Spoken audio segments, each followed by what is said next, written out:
পথের ধারে পড়ে থাকা এই রত্নের দেখা মিলল মুন্সিগঞ্জ জেলার ব্রজযোগিনী গাঁয়ের সুখবাসপুর গ্রামে।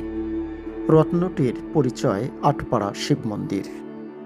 পাতলা ও লম্বাটে ইট, এখনো কিছু চিহ্ন আছে হালকা পাতলা টেরাকোটা কাজের। টিকে থাকা চূড়াটির দুটির বা খিলানাকৃতির দরজা, চূড়ার বাংলাদেশের চৌচালা, ছাদের ধনুক বাঁকা কার্নিশ।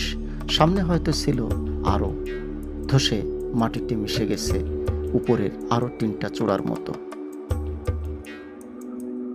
তেমন পঞ্চরত্ন মন্দিরের প্রবর্তন সেই সুলতানি আমল থেকে। এর সাথে বাংলা চালা স্টাইলের সমন্বয় সত্যি এক চমৎকার নিদর্শন। স্থাপনাটি দেখে মুঘল আমলের মনে হলেও 300-400 বছরের পুরনো তো হবেই। আটপাড়া শিব মন্দিরের পাশে নতুন বা সংস্কারকৃত